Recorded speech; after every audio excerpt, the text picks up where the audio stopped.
Anlayotganыңlar Muhammed Aleyhisselam'ның tercüme hali namlı asar. 76. bab Çoğun Bedir uruşu. Peygamber Aleyhisselam Kureyşlerinin Şam'a ötüp ketken çoğun karvanını küzütüp durgan edi. Bu karvanın qaytqanlıq xəbərini anlap, sahabalarını qozğatıp, Kureyşlerinin karvanının aldığı çıkışqa atılınanlar, Allah karvanını sizlarga merhamet qilishi mumkin, dedi. Bəziler Peygamber Aleyhisselam'ның çağırğıga darru avaz qoşup hazırlandı. Bəziler Peygamber Aleyhisselam uruşmaqçı emas deb oylap hazırlanmadı. Peygamber Aleyhisselam dağdığı qilib ketmey, uluğu tayyarlar atlansın, dedi. Ve uluğu tayyar emaslarını kütmedi. Ornağa Medine'de Abdullah ibn Mektum'unu qoyup, Ramazan ayının 3. günü 313 adam bilen atlandı. Bularının 240 neferi ensarlardan, qalğanları muhacirlardan edi. Bularda 2 at, 70 tügü bulup, nöbet bilen mingiş baratdı. Mus'ab ibn Umeyr bayrakları idi.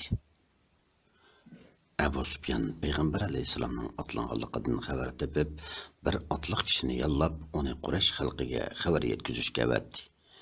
Quraysh xalqi ahvolni uqib, qani qizib, savdo karvanini qo'g'dash uchun tez atlandi. Qurayshning cho'nglaridan Abu Lahabdan boshqasi chiqdi. Abu Lahab o'rniga As ibn Hisham ibn Mughirani chiqardi.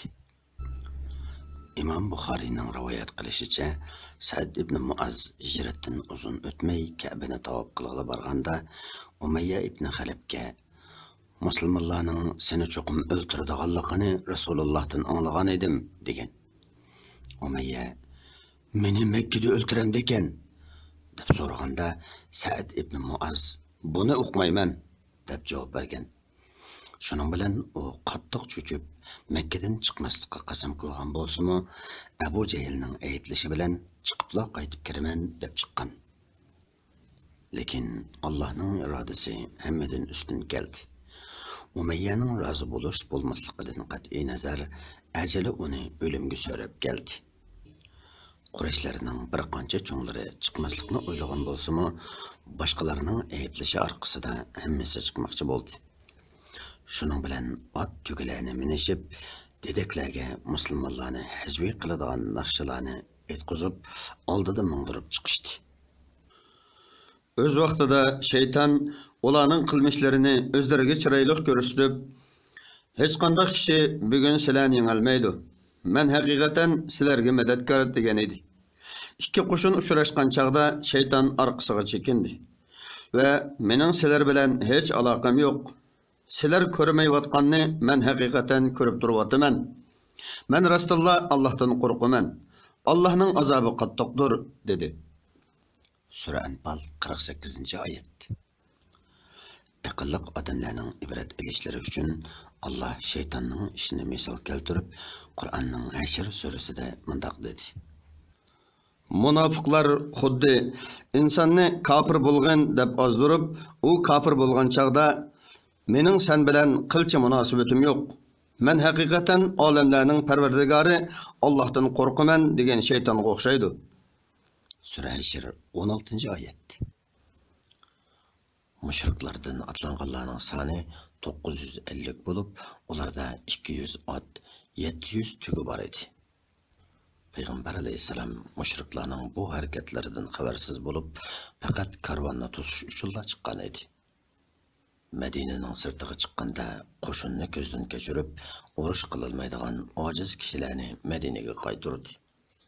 Karvan to'g'riliq xabar elib kelish uchun 2 kishini avatdi. Ravha degan yerga yetib borganda karvonni qo'g'dash uchun Quraysh xalqining otlanganligi ma'lum bo'ldi. Avatgan 2 odam Quraysh xalqining ata yoki ugun Badr degan joyga yetib keladiganligini xabar qildi. Peygamber Aleyhisselam qo'shinning kattalarini yig'ib maslahatlashib, "Ey xaloyiq, Allah menga karvon bilan yoki Quraysh askarlari bilan uchrashishdan iborat 2 ishning birini topshirdi", dedi. Ba'zilarning so'zlaridan ularning g'animatga ega bo'lish uchun karvon bilan uchrashishni xohlaydiganliklari ma'lum bo'ldi. Ular Peygamber Aleyhisselamga Urushqa chiqadiganligimizni burun degan bo'lsangchu, tayyorlanib chiqar edik, deyishdi. Ularning yuqorqidek so'ziga Allohning Qur'ondagi bu so'zi to'g'ri keldi.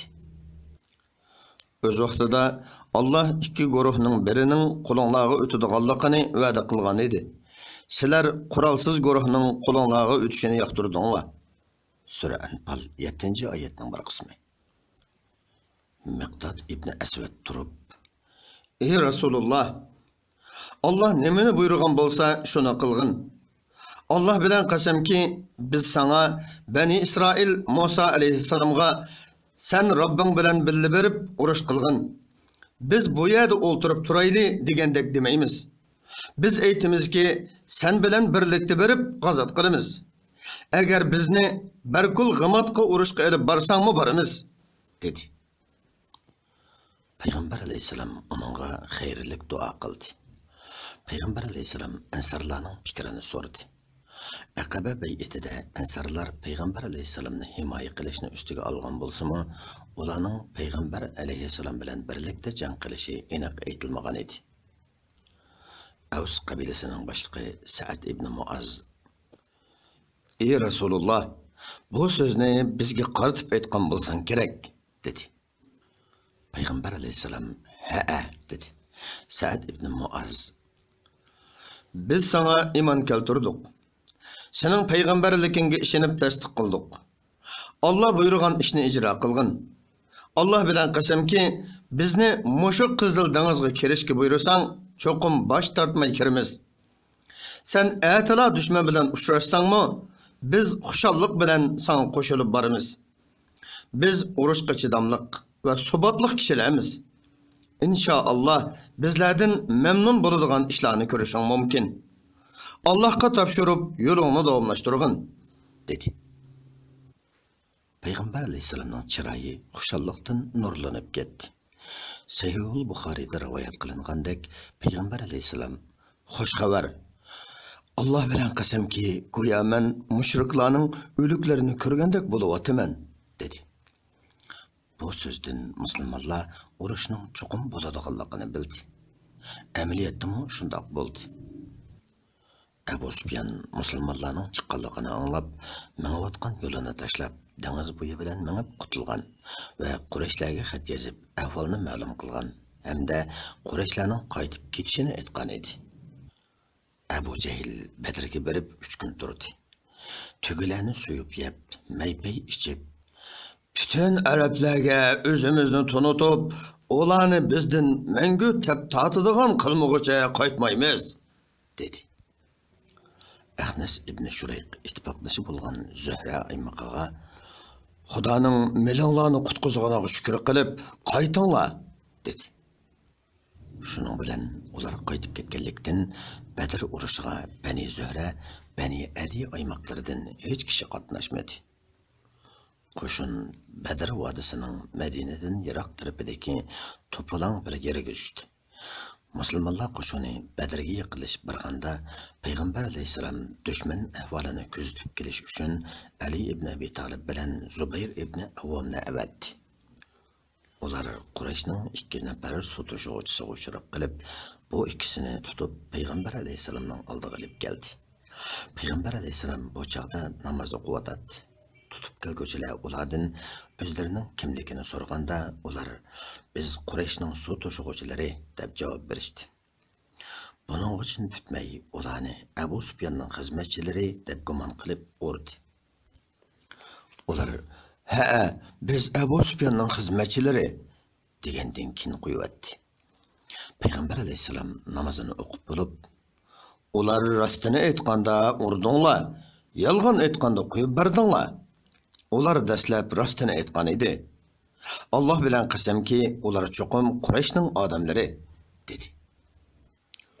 Ondan ulardan Qurayshlarning qayerda ekanligini so'rab edi. Ular mushu qumliqning orqasiga tushdi deb javob berishdi. Ularning sonini so'raganda ular uqmaydiganliklarini aytishdi. Rasululloh kuniga qancha tugi suyudi deb so'rdi. Ular bir kuni 9 ni, bir kuni 10 ni suyudi deb javob berishdi. Payg'ambar alayhissalom Undaq bolsa Qurayshlarning soni 900 bilan 1000 oralig'ida ekan, dedi. andin ulardan qo'shindagi Quraysh cho'nglarining sonini so'radi. Ularning ko'pligini aytib berdi.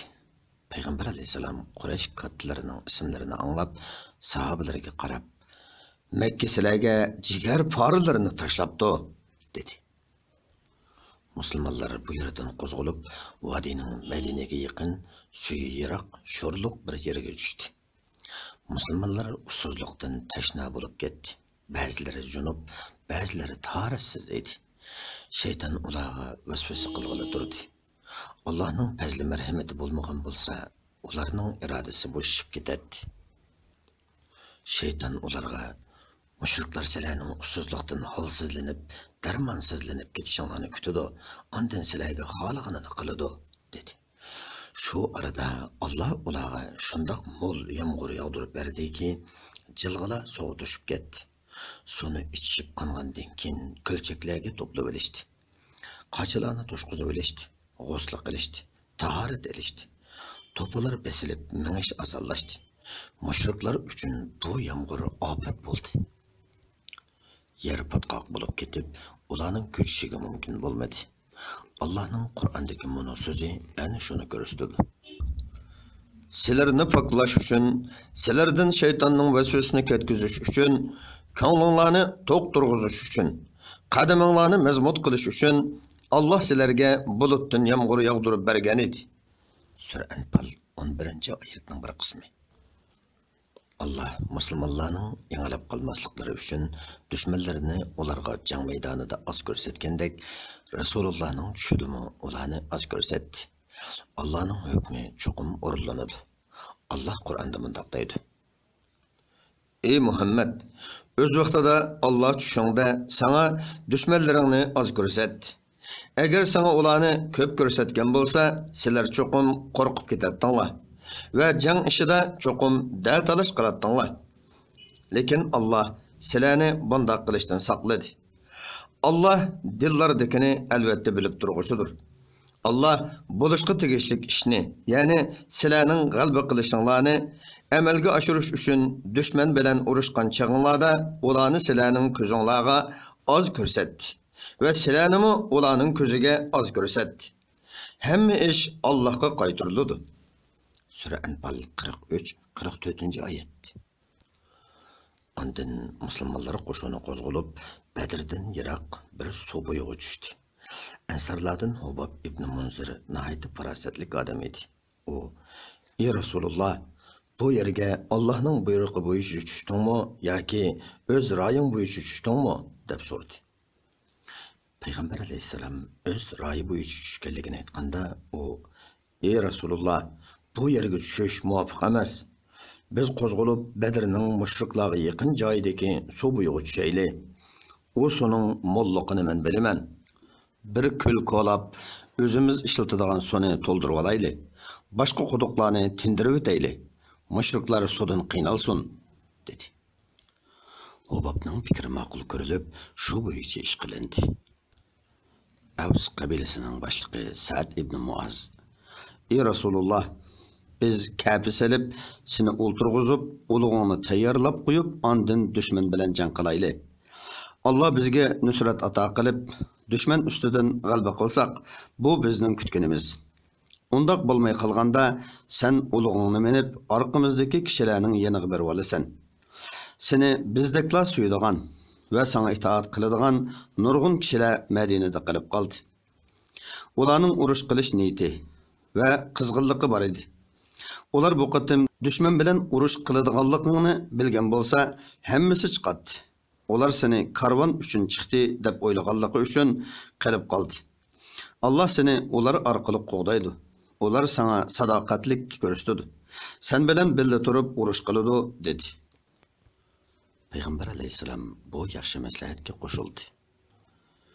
Payg'ambar alayhissalomga jang maydonini kuzatib turish uchun dongning ustiga bir kap silindi.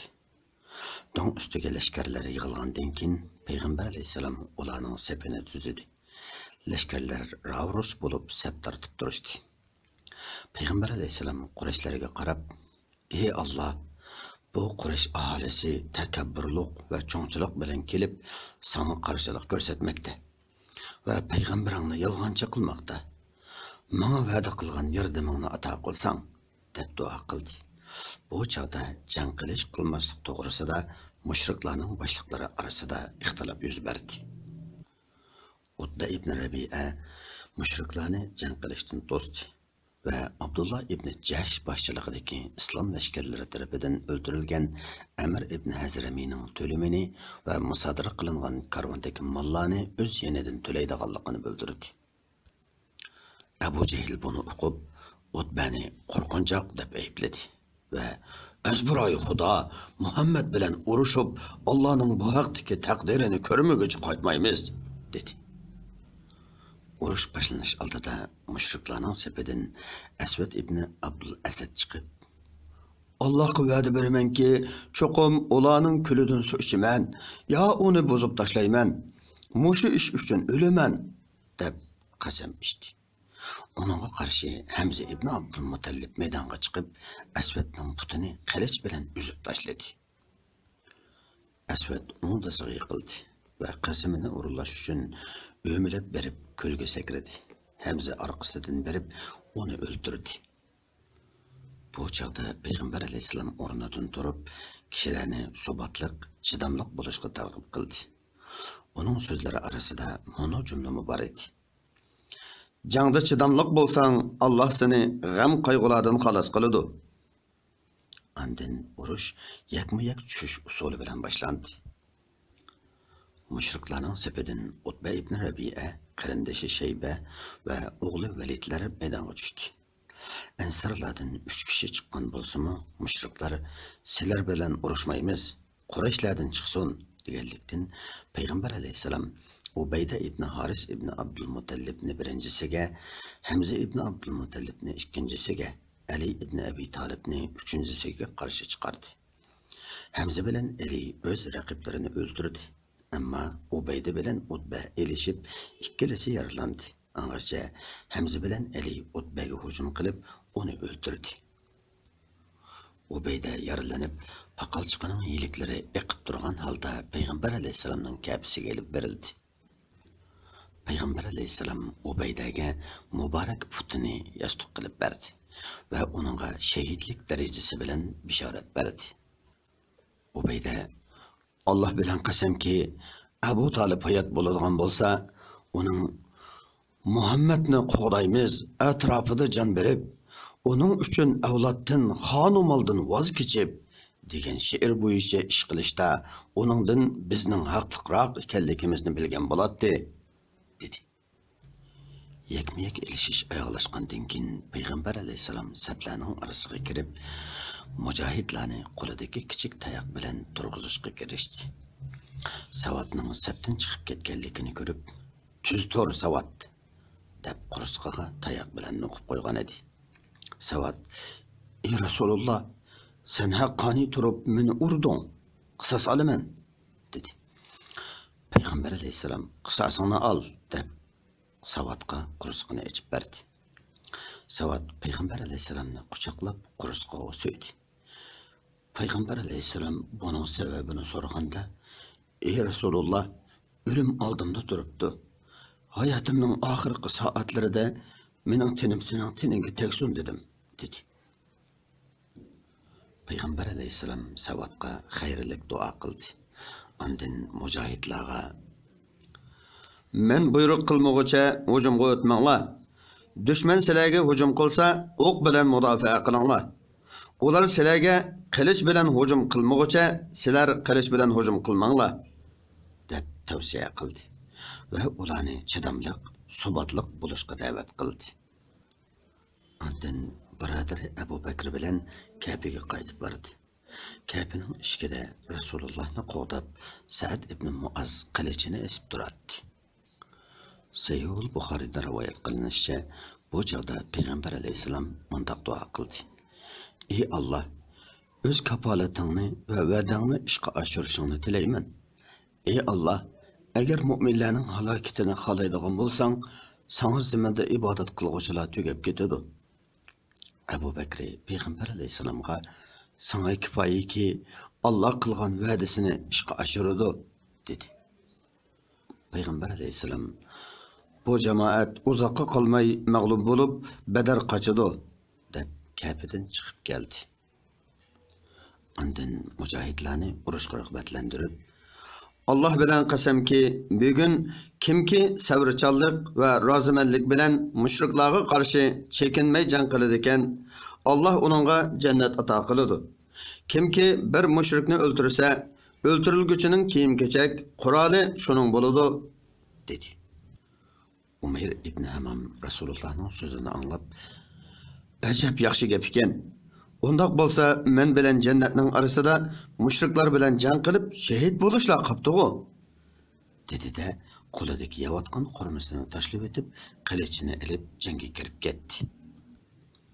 Mushriklar bilan elishib, oxir shahid bo'ldi.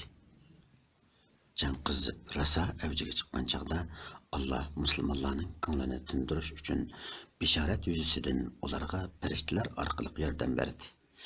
Jang birer soat davomlashgandan keyin mushriklar mag'lub bo'lib, orqasiga qochishga boshladi.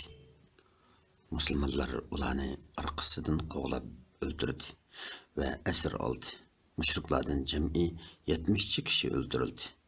Mushriklardan Rabi'aning ikki o'g'li Utba bilan Shayba va Valid ibn Utbalar urush boshlangan chaqdagi yakma-yak elishda o'ldirildi. Abul Baxtari ibn Hisham Abu Ubaydaning otasi Jarrohlarmi o'ldirildi. Abu Ubayda chekinib, otasi Jarrohdan yiroq ketgan edi. Lekin Jarroh chekinmaganlikdan o'g'li uni o'ldirdi. Bilal ibn Rabah, Ammar ibn Yasir va Ansarlardan bir to'p kishi Umayya ibn Xalab bilan uning o'g'li Alini o'ldirdi. Umayya bo'lsa Makkadagi chaqda Bilal bilan Ammarni ko'p qiynagan edi. Hanzala ibn Abu Sufyan va Abu Jahl ibn Hishamlarmi o'ldirildi. Abu Jahlning Makkada payg'ambar alayhisalomga salgan jafolarini anglagan ansarlardan 2 yosh bola Abu Jahlni yordar qildi. Ondan Abdullah ibn Mas'ud uni o'ldirdi. Ali ibn Abi Talib Nawfal ibn Xuvaylidni o'ldirdi. Abu Uhayyaning o'g'illari Ubayda bilan As ibn Umayyaning o'g'li Sa'adni o'ldirdi.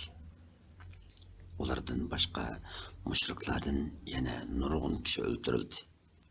70 kishi asir olindi. Payg'ambar alayhisalom qaytib kelib o'tib, o'zini Makkada eng qattiq masxara qilgan va hozir asir tushgan Uqba ibn Abu Mu'id bilan Nazir ibn Harisni o'ldirdi. Payg'ambar alayhisalom o'liklarni Badrning go'danlariga tashlab ko'mishga buyurdi.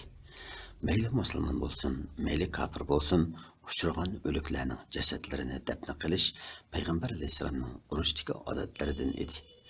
Eng dastlab musulmon bo'lganlardan Abu Huzayfaning dadasining jasadi go'donga tashlanganda o'g'lining chiroyida o'zgarish bo'ldi. Payg'ambar alayhisalom buni tuyib Huzayfaga "Otangga iching og'riyotamdi nima?" deb so'radi. Abu Huzayfa Allohga qasamki, undaq emas. Lekin men otamni aqlliq, muloyim, fazilatlik odam deb qaraydim. Shunga Allohdan uni islom diniga hidoyat qilishni umid qilatdim. Uning imonsiz ketganligiga qayg'urdim, dedi. Payg'ambar alayhisalom Abu Huzayfaga xayrlik duo qildi. Ondan payg'ambar alayhisalom ulug'ini bog'lab qo'yishga qo'yib, mushriklarning jasadlari tashlangan go'donning yoniga kelib, o'liklarni otlarining ismlari bilan qo'shib to'lab, "Hey palani, palanining o'g'li, islom dinini qabul qilmaganliginglar uchun pushaymon qilib qayg'uryapsizlar. Biz Robbimizning va'dasining rostligini bildik. Sizlarmi Robbinglarning va'dasining haqligini bildinglarmi?" dedi. Umar: "Ey Rasulullah, cansız jasadlar sözünü anglamdı", dedi. Payg'ambar alayhisalom: "Allah bilan qasamki, ular sizlardanmi yaxshiroq anglaydi", dedi. Ondan payg'ambar alayhisalom Madina xalqiga xush xabar yetkazish uchun Madinaning kun chiqish tarafiga Abdullah ibn Ravahani, kun bitish tarafiga o'z tugasiga mindirib Zayd ibn Harisani avatdi. Madinadagi Yahudilar bilan munofiqlar turli so'z cho'chaklarni taqitib, musulmonlarni tashvishga silib turgan edi. Bu ularning odati bo'lib, maqsadi musulmonlarni xotirjamsizlantirish edi. Avatilganlar musulmonlarni xushal qiladigan xush xabarni yetkazdi.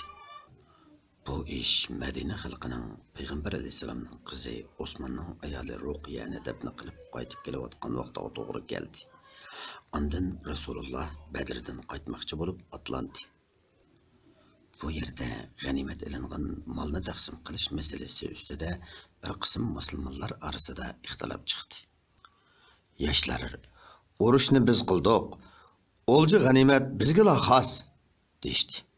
Qarilar, biz sizlarga uylanishib bo'ldik, g'animatda bizning muhassimiz bor deydi.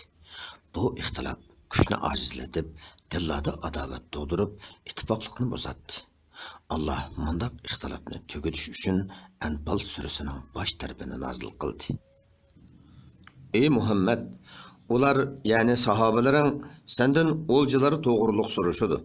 Ularga aytqinki, o'ljilar to'g'risida hukm chiqarish Allohga va uning payg'ambariga xosdir.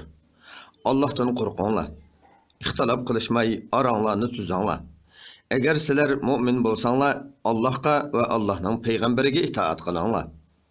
Sura Anfal 1-oyat. Qur'onning nuri ularning dillarini yuritdi. Oradagi da'talash tugab ittifoq bo'lishdi. G'animatni Allohning hukmi bo'yicha Payg'ambar alayhisolamning taqsim qilib berishiga topshirishdi. Payg'ambar alayhisolam g'animatni piyodalarga, otliqlarga farqli ulush bilan taqsim qilib berdi. Payg'ambar alayhisolam o'zi o'rinlashtirgan ba'zi bir ishlar bilan bo'lib, jangga chiqolmaganlar uchunmi o'xshash nasiba qoldirdi. Bu chiqolmaganlar Payg'ambar alayhisolam Madinada o'z o'rnida qoldirgan Abu Lubab al-Ansari, Amr ibn Avf qabilasi to'g'risida anglagan bir ish uchun avatilgan Haris ibn Hatib, Ravha degan joyda qo'shinga yetisholmay qolgan Haris ibn Samma bilan Xavvat ibn Jubayr dushman tarafning ahvolini o'qib kelishga avatilib, urush tugagandan keyin qo'shinga qaytib kelishgan Talha ibn Ubaydulloh bilan Sa'd ibn Zayd, Payg'ambar alayhisolamning qizi Ruqiyaning kasaliga qarashqa qo'yib chiqqan Osmon ibn Affan, Quba bilan Oliya aholilarini boshqarishga qoldirilgan Osim ibn Adiladan iborat edi. Buningdan boshqa Badr urushida shahid bo'lgan 14 kishiga o'xshash nasiba qoldirildi. Urushning dastlabida yaralangan Ubayda ibn Haris ibn Abdul Muttallibga nasiba qoldirildi. U musulmonlar Badrdan qaytgan chaqda qazo qilib Safra degan joyda dafn qilindi. Payg'ambar alayhisolam Badrdan qaytib Madinaga yaqinlashganda uni qizchaqlar taplani chelib, mono naqshini aytib qarshi oldi. Rasululloh to'lin aydak chechib nur chiqib keldi saniyatul vadadin. Allohga shukr qilmoq bizga lozim, birer odam qo'l uzmasala duodin. Musulmonlarga maqbul ushbu dinni Rasululloh elib keldi Xudodan. Bu qism mush yerda oxirlashdi. Diqqatinglar ikkinchi qismda bo'lsin.